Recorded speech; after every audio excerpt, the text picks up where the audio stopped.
मैं मित्तल की स्टूडेंट रही हूँ, तो मैंने इन्हीं से काय चिकित्सा सीखा है। तो मैं रिक्वेस्ट करना चाहूँगी माननीय डॉक्टर तायडे सर, आप प्लीज़ स्टेज पे आ जाइए। सर का टॉपिक है GB syndrome and Ayurvedic management.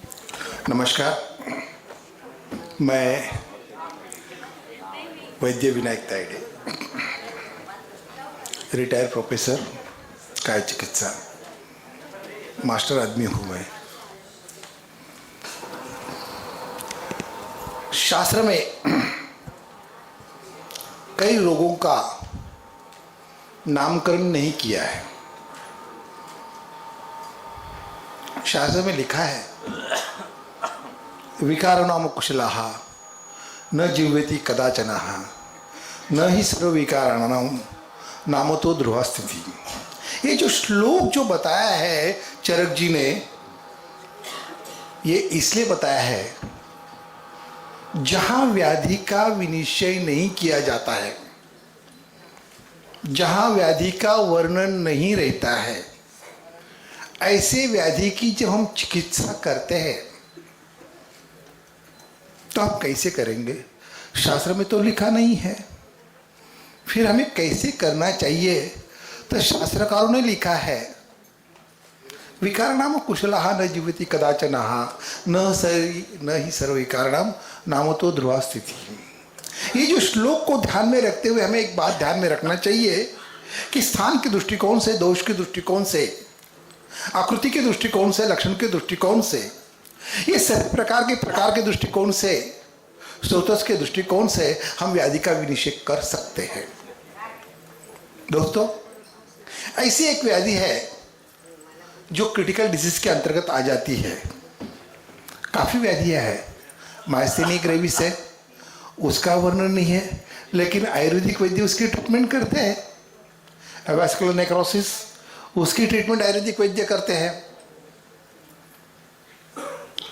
वैसे पॉट्सपाइन, उसकी भी आयुर्वेदिक वैद्य चिकित्सा करते हैं। तो सूत्र के आधार के ऊपर चिकित्सा करते हैं।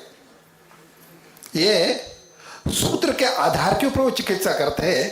तो आज हम चर्चा करेंगे गुलियन-बैली सिंड्रोम। ये गुलियन-बैली सिंड्रोम है क्या? आयुर्वेद में हम ढूंढते हैं, आयुर्वेद में ढूंढते हैं कि गुलियन-बैली सिंड्रोम दोषों के आधार पर उसका निर्णय किया है क्या, लक्षणों के आधार पर उसका निर्णय किया है क्या? तो कहां ढूंढेंगे हम? तो एक तो लक्षण ऐसा है, इसमें इंपॉर्टेंट लक्षण ऐसा बताया है, सर्वेंद्रियाणाम शून्यता ज्ञात्वा स्मृति बलक्षयम। ऐसी व्याधि है जिसमें संपूर्ण शरीर में शून्यता निर्माण होती है।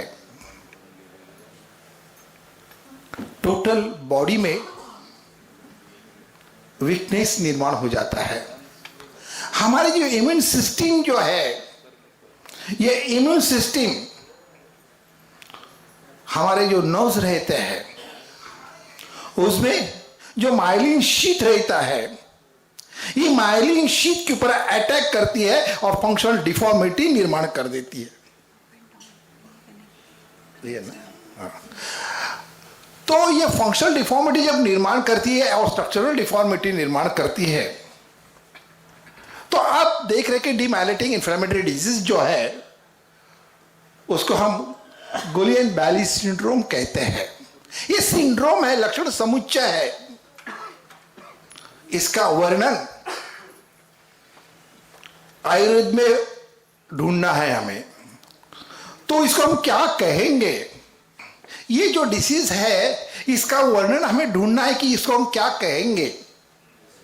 शास्त्र में औरक औरुत्व को आवृत्त करता है, उसको आवरण कहते हैं। औरक औरुत्व को आवरण कहता है, उसको आवरण कहते हैं। तो परस्पर वायु के जो आवरण है, वायु ने वायु के ऊपर किया हुआ आवरण, परस्पर वायु के आवरण, इसके अंतर्गत प्राणावृत्त व्यान, प्राण ने व्यान को आवरण किया है। यानी अवक्रक कौन है? तो प्राण है। उसकी कर्म की हानि हो रही है, इंद्रियों के ऊपर का नियंत्रण उसका नष्ट हो चुका है। व्यान की कर्मता हानि है, क्योंकि आवरण का नियम जो है कि स्थान में जब आवरण हो जाता है तब आवरक एवं अवृत्त दोनों के लक्षणों की अभिव्यक्ति होती है।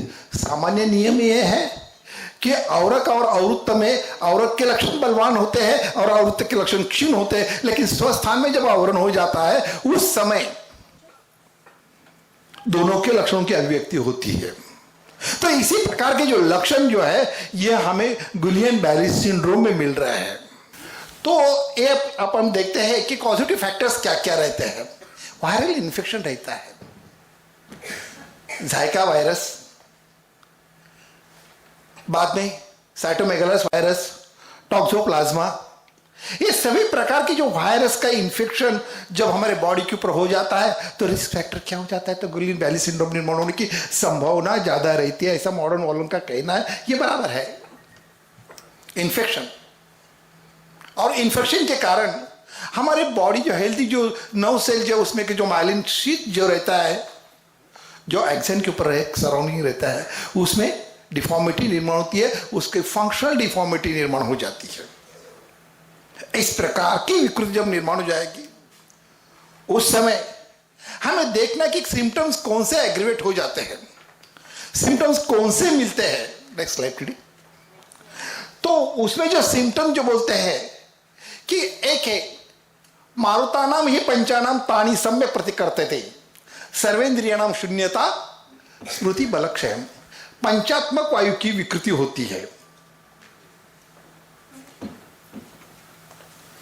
तो पंचात्मक वायु की विकृति होती है, यानी प्राण की विकृति है, समान की विकृति है, अपान की विकृति है, उदान की विकृति है और व्यान वायु की विकृति है। यह लक्षण की लक्षण संप्राप्ति हम देखते हैं। Pin and needle sensation, pricking pain, व्यान की विकृति है। मस्कुलर वीकनेस व्यान की विकृति है। अनस्टेडी वॉकिंग व्यान की कर्मतः विकृति है। लॉस ऑफ सेंसेशन व्यान से कर्मतः क्षय है। तो इस प्रकार के लक्षण, पैरालाइज आई मोमेंट्स, यह प्राण की विकृति है। ये जो बताया कि इरेगुलर बाउल हैबिट्स, यह अपान से कर्मतः क्षय है। तो ये लक्षण संप्राप्ति हमें देखना चाहिए कि रेस्पिरेटरी मसल्स में वीकनेस निर्माण हो गया है और पर्टिकुलरली क्या था, पेशेंट को वेंटिलेटर के ऊपर रखा गया है क्योंकि मस्कुलर वीकनेस हो गया है। ये यानी पंचात्मक वायु की विकृति निर्माण होने के कारण इस व्याधि का नामकरण हमने जो किया है यह प्राणावृत्त व्यान किया है। तो ऐसे जो व्याधि है मॉडर्न में उसमें काफी ट्रीटमेंट बताई गई है, इन्वेस्टिगेशंस बताया, ईएमजी करना चाहिए, ईएमजी करना चाहिए, सीएसएफ लेवल देखनी चाहिए, प्रोटीन लेवल देखनी चाहिए, काफी यानी उसमें बताया गया है कि इस प्रकार के इसके कारण जो है ये व्याधि होने की संभावना है। लेकिन हमारे शास्त्र में, आयुर्वेद में इसको हम क्या कहेंगे, कौन सी ट्रीटमेंट करेंगे? चिकित्सा यही है, चिकित्सा यही है कि पंचात्मक वायु की चिकित्सा करो। इस पंचात्मक वायु में होने वाली जो विकृति है वो विकृति हमें देखना चाहिए। हर एक दोष की विकृति इंपॉर्टेंट रहती है। गुणतः विकृति देखना चाहिए, कर्मतः विकृति देखना चाहिए, रूपतः विकृति देखना चाहिए, गंधतः विकृति देखना चाहिए। ये विकृति इंपॉर्टेंट है। तो प्राण में कौन से प्रकार की विकृति है? तो कर्मतः विकृति है। इंद्रियों के ऊपर का जो नियंत्रण है वो नियंत्रण नष्ट हो जाता है। व्यान की कौन सी विकृति है? तो ज्ञान की इसकी विकृति है वो कर्मतः विकृति है। गति शून्यता, शून्यांगता, गति संग, इस प्रकार के लक्षणों की अभिव्यक्ति यहां मिलती है। तो उसकी जो आयुर्वेद के दृष्टिकोण से हमें देखना चाहिए कि उसकी निदान सेवा क्या हो सकती है, यह व्याधि कैसे होता है। निदान सेवा के अंतर्गत हम जब देखते हैं तो आहार्य निदान सेवा देखनी चाहिए, विहार्य निदान सेवा देखनी चाहिए, व्याधिजन्य निदान सेवा देखनी चाहिए, संक्रमणजन्य निदान सेवा देखनी चाहिए। तो ये सभी प्रकार की निदान सेवाएं वृक्ष आहार का सेवन करते हैं। काफी बहुत अच्छा एक जगह वर्णन किया गया है कि जो हम डाइट लेते हैं, पिज्जा लेते हैं, बर्गर लेते हैं, ये क्या है, आगे चलकर क्या करेगा, पंचात्मक वायु को विकृत करेगा, समानवायु की कर्मता विकृति करेगा, व्यानवायु की कर्मता विकृति करेगा। ये जो व्याधि है जिसमें धातुक्षजन्य प्रकोप है, हार्टकॉन्स डिसीज, ये धातुक्षजन्य प्रकोप करने वाली व्याधि है। इसमें धातुओं का क्षय हो जाता है, सप्त धातुओं का क्षय हो जाता है, धीरे धीरे वेट लॉस हो जाता है इसमें। तो ऐसी जो व्याधि है हार्टकॉन्स डिसीज जिसको कहेंगे, ये व्याधि निदान है इस व्याधि का। ये जो जीबी सिंड्रोम का जो व्याधि निदान है, इस हार्टकॉन्स डिसीज के बाद जीबी सिंड्रोम होता है। संक्रमण जन्य निदान देखते हैं कि ज़ाइका वायरस है, साइटोमेगालस है, hepatitis A B C, toxoplasma, हाँ, ये जो रहते हैं ये वायरल इन्फेक्शन का हो जाता है। और फिर जो है अभिघात जन्य निदान, ये हमें देखना चाहिए, इंपॉर्टेंट, ये अभिघात जन्य निदान है क्या है। तो इसी के कारण ये सभी प्रकार के निदान क्या करते हैं, वायु को प्रकोपित करते हैं। मार्गस्य आवरणात् कोपो धातुक्षयात्, मार्गस्य आवरणात् कोपो धातुक्षयात्। वायु का प्रकोप 3 कारणों से होता है। एक मार्गवृत के कारण होता है, एक धातुक्षय के कारण हो जाता है, और एक जो है आवरण के कारण हो जाता है। तो ये जो वायु का जो प्रकोप हो जाता है, तो उसके कारण वहां होने वाला जो वायु जो है, प्राणवायु की विकृति हो जाती है, उदान वायु की विकृति होती है, समान वायु की विकृति होती है, व्यान वायु की विकृति होती है, अपान वायु की विकृति होती है। तो इस वायु में गुणतः विकृति होती है। वृक्ष गुण वृद्धत्वात्, खर गुण वृद्धत्वात्, सूक्ष्म गुण वृद्धत्वात्, लघु गुण वृद्धत्वात्। इस प्रकार की गुणता विकृति जब निर्माण हो जाएगी तब व्यान से कर्मता क्षय हो जाएगा। और जब व्यान से कर्मता क्षय हो जाएगा तो रसरक्त का संवहन बराबर नहीं होगा। जब रसरक्त का संवहन बराबर नहीं होगा तो पित्त का संचरण प्रति, जिसको हम नमनेस कहते हैं, ये निर्माण हो जाएगा। तो प्राण की विकृति, उदान की विकृति, समान, क्योंकि कर्मता क्षय हो गया, प्राण का कर्मता क्षय हो गया है। इंद्रिय के ऊपर का जो नियंत्रण जो है, सर्वेंद्रियणम शून्यता, सर्वेंद्रियणम शून्यता, इस प्रकार यह श्वास कष्टता, क्योंकि हमारी जो लंग्स की जो मसल्स जो काम नहीं कर रही है।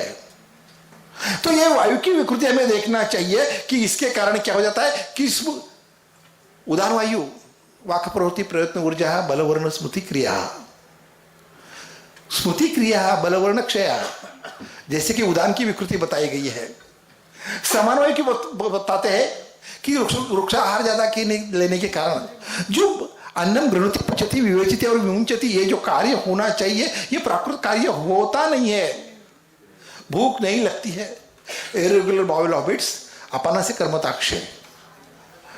ये मुख्यतः क्या होता है कि इसमें वायु की विकृति आ गई है, मुख्यतः प्राण वायु और उदान वायु की विकृति आ गई है।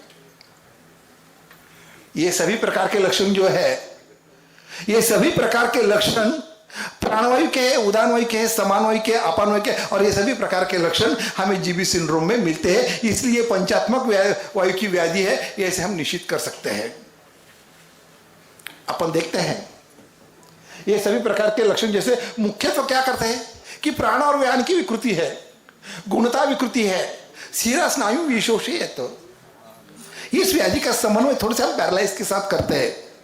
कुर्यात चेष्टा निवृत्ति वाकस्तंभम एवच शिरा स्नायु विशोषित। कुर्यात चेष्टा निवृत्ति, ये जो लक्षण जो बताया गया है ये पक्षवत में बताया है। This is a structural deformity seen in particularly in cerebral region. ये जो है कुर्यात चेष्टा निवृत्ति can be correlated with the cerebral infection. Cerebral thrombosis can be correlated with the वाकस्तंभम एवच, and cerebral visual can be correlated with the cerebral ischemia। तो ये नमनेस जो आता है, न्यूरोपैथी फॉर्म हो जाती है, नमनेस ज्यादा होता है, पिपल का संचरण प्रतीत लक्षणों की अभिव्यक्ति है। तो इस प्रकार की विकृति जो है ये प्राण और व्यान वायु की कर्मता विकृति होने के कारण हो जाती है। इसीलिए हम जीबी सिंड्रोम को नामकरण करते हैं प्राण, प्राणावृत्त व्यान, तो ये जो है ये निश्चित किया हमने। अब हम चलते हैं चिकित्सा की ओर। तो संप्रति संगठन हमें देखना चाहिए। संप्रति संगठन क्या है? ये व्याधि कहाँ निर्माण होती है? तो प्राणो मूर्धगा स्थिता, प्राणो मूर्धगा स्थिता, ये मूर्धगा में रहती है। क्यूरेट्रल क्रैनियल नोज जो रहती है, बेसल गैंग्लिया जो रहता है, वहां इस व्याधि का निर्माण हो जाता है। वहां से निकलने वाले नोज रहते हैं सेंसरी एरिया और मोटर एरिया में विकृति निर्माण होती है। तो व्याधि उद्भव स्थान व्याधि, अधिष्ठान व्याधि, संचार स्थान व्याधि, व्यक्ति स्थान। अपन ने देखा है कि मूर्धा जो है इसका उद्भव स्थान है, अधिष्ठान जो है वो मूर्धा है, संचार स्थान संपूर्ण शरीर है, और व्यक्ति स्थान जो है वह नेत्र है, फुफ्फुस है और एक्सट्रीमिटीज है, हृदय है, हस्तपाद है। दोषों में पंचात्मक वायु है, दोषों में शिरा स्नायु कंडरा और सप्त धातु है, और इसमें पंचात्मक वायु में आप देख रहे हैं। लेकिन प्रत्यात्मक लिंग जो है सर्वांग शून्यता और गति संग है, जो इसका लक्षण बताया। चिकित्सा करते समय हम बताते हैं कि व्यानावृत प्राणी या प्राणावृत व्यान जब रहेगा तो हमें दोनों की चिकित्सा करनी है। जब हम दोनों की चिकित्सा करनी है, लेकिन पहले का अधिष्ठान की चिकित्सा करनी है, अधिष्ठान में जो विकृति हो गई उसको हमें निश्चित करना है। तो ऊर्ध्व चतुर्गतवादी में जो चिकित्सा बताई है वो ही इंपॉर्टेंट रहती है। हम स्नेहन करना चाहिए, बाला तेल से स्नेहन करना चाहिए, स्वेदन करना चाहिए, अत्यंत मृदु स्वेदन करना चाहिए। अभी मृदु स्वेदन क्यों करना चाहिए? क्योंकि स्वेदन क्या है? लंघन है। लंघन क्या करता है? यत्किंचित देह लाघव करोतु लंघनम, वो वजन कम करेगा, धातुक्षय करेगा, इसलिए मृदु स्वेदन करना चाहिए। इसलिए क्या करते हैं? पिंड स्वेद देते हैं। पिंड स्वेद कौन सा देना चाहिए? एरण बीज कलके का पिंड स्वेद देना चाहिए या शस्त्रशाली पिंड स्वेद देना चाहिए? तो धातुक्षय को कम करने वाला पिंड स्वेद देना चाहिए। तो धातुक्षय को कम करने वाला पिंड स्वेद कौन सा है? जिसमें अश्वगंधा है, शतावरी है, बला है, घी है, ऐसा शस्त्रशाली पिंड स्वेद जो है उसका वहां हमें एरण बीज कलके का पिंड स्वेद नहीं करना चाहिए। क्योंकि एरण बीज कलके का पिंड स्वेद जो है वो मार्गजन्य मात्रा को कम करने वाला है, और शस्त्रशाली पिंड स्वेद जो है वो धातुक्षय मात्रा को कम करने वाला है। मृदु विरेचन देना चाहिए क्योंकि वायु का अनुलोमन करना अत्यंत जरूरी है। इसलिए नागर एरण से कोट के दृष्टिकोण से देना चाहिए या दूध में एरण से मिलाकर देना चाहिए। तो एक है कि एक बात इंपॉर्टेंट रहती है कि हमें जो धातुक्षय मात्रा को कम करने के लिए हमें बस्ती देनी चाहिए, मात्रा बस्ती देनी चाहिए। सबसे इंपॉर्टेंट, इस व्याधि को जीतने के लिए राज्यापन बस्ती का प्रयोग करना चाहिए। ये राज्यापन बस्ती जो है, ये राज्यापन बस्ती रसायन बस्ती है, ब्रूहण बस्ती है, धातुक्षय मात्रा को कम करने वाली बस्ती है, सप्त धातु में ताकत निर्माण करने वाली बस्ती है। ऐसे राज्यापन बस्ती या बलादी बस्ती का प्रयोग कर सकते हैं, तिक्तशील बस्ती का प्रयोग कर सकते हैं, अश्वगंधा तेल की बस्ती का प्रयोग कर सकते हैं, बला तेल का बस्ती का प्रयोग कर सकते हैं, धन्वंतरी तेल का प्रयोग कर सकते हैं, बला अश्वगंधा तेल का प्रयोग कर सकते हैं। तो धातुक्षय मात्रा को कम करने वाली बस्ती देनी चाहिए, मार्गजन्य मात्रा को करने वाली बस्ती नहीं देना चाहिए। नस्य का ब्रूहण नस्य इंपॉर्टेंट रहता है। नेत्र तर्पण करना चाहिए, शिरोधारा देनी चाहिए। शिरोधारा में तैलधारा इंपॉर्टेंट है, घृत की धारा इंपॉर्टेंट है। ये दोनों प्रकार की जो धारा है वो ब्रूहण करने वाली रहती है। तो इस प्रकार के शिरोधारा का प्रयोग करना चाहिए, हृदय बस्ती का प्रयोग करना चाहिए, ताकि जो वाइटल ऑर्गन्स में जो इरेगुलर हार्ट बीट्स हो जाते हैं, श्वास कष्टता निर्माण हो जाती है, हृदय में जो रचनात्मक विकृति माइट्रल और प्रोलप्स निर्माण हो जाता है, एक्सर्शन डिस्निया फॉर्म हो जाता है, इस प्रकार की अवस्था में उसको कम करने के लिए हमें हृदय बस्ती का प्रयोग करना अत्यंत जरूरी होता है। कौन से रसात्मक चिकित्सा करेंगे? धातुक्षयजन्य मात्रा को प्रयोग, वायु का कर्मताक्षय है, पंचात्मक वायु का कर्मताक्षय है, वायु के कर्मों को बढ़ाना है हमें। क्योंकि जब तक रसरक्त का संवहन नहीं होगा तब तक मांसपेशियों में रसरक्त का संवहन नहीं होगा। इसलिए रसता, वीरता, विपाकता और गुणता, इस प्रकार की चिकित्सा करना अत्यंत जरूरी होता है। लक्षण मूलक चिकित्सा करते समय व्याधि मूलक चिकित्सा करते हैं, हेतुमूलक चिकित्सा करते हैं, स्रोतमूलक चिकित्सा करते हैं, पथ्यमूलक चिकित्सा करते हैं, रसायन चिकित्सा करते हैं, पुनर्भू चिकित्सा करते हैं। तो इसमें से ये लक्षण मूलक चिकित्सा हमारे पास जब हम करते हैं कि कौन से अवस्था में कौन से ड्रग देना चाहिए, जैसे कि पीपीलिका संचरण प्रतिथि लक्षण अभिव्यक्त होता है तो उस समय नागर, अश्वगंधा और दीपांतर वचा का प्रयोग करना चाहिए। सर्वांग शून्यता लक्षण निर्माण हो जाता है तो कस्तूरी, अंबर, अश्वगंधा और रौप्य भस्म का प्रयोग करना चाहिए। कई प्रिकिंग पेन हो रहा है, पेन निडल सेंसेशंस आ रहा है, उस प्रकार की अवस्था में नागर, अश्वगंधा, शुद्ध कुचला और शुद्ध गुगुल का प्रयोग करना चाहिए। मांसपेशियों में दौर्बल्यता निर्माण जब हो जाती है उस समय बृहत्वा चिंतामणि, अभ्रक भस्म, अश्वगंधा और रौप्य भस्म का प्रयोग 101% अनुभव के तौर के ऊपर मैं बता रहा हूं। ये जो फॉर्मुलेशन जो है ये मैंने प्रैक्टिकली यूज किया है, सिद्धांतों के अनुसार किया है, शास्त्र में जो सिद्धांत बताया है उसी के आधार पर किया है और इसका रिजल्ट इस व्याधि में मिलते हैं।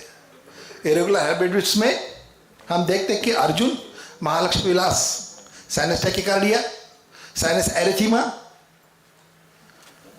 इस प्रकार की अवस्था रहेगी तो अर्जुन, महालक्ष्मी विलास और याकुती रसायन का प्रयोग करना चाहिए। फ्लक्चुएटिंग बीपी रहेगा तो बृहत्वा चिंतामणि, रसराज रस, योगेंद्र रस का प्रयोग करना चाहिए। और लॉस ऑफ सेंसेशन जब हो जाता है तो सुवर्ण भस्म, रौप्य भस्म, अभ्रक भस्म, शुद्ध कुचला, रौप्य भस्म का प्रयोग करना चाहिए। और इम्यूनिटी को ठीक करने के लिए हमें इम्यूनिटी की औषधि देनी चाहिए जिसके अंतर्गत इसका प्रयोग करेंगे। लेकिन सर्वांग शून्यता जब लक्षण निर्माण हो जाता है तो एक तेल का प्रयोग करना चाहिए, जो तेल व्यानवायु की कर्मता वृद्धि करने वाला है, पीपलिका संचरण प्रतिथि लक्षण कम करने वाला है, जिसके अंतर्गत हम देखते हैं कि शुंठी तेल है, कटुवीरा तेल है, वचा तेल है और रसोन तेल जो है वो धीरे धीरे धीरे प्रकृति के दृष्टिकोण से अगर हम देखते हैं तो धीरे धीरे उसका एप्लीकेशन करने के बाद रक्त का संवहन हो जाएगा। अल्टीमेटली सर्वेंद्रियाणम शून्यता, इस प्रकार का जो लक्षण है वो धीरे धीरे कम हो जाता है। Thank you.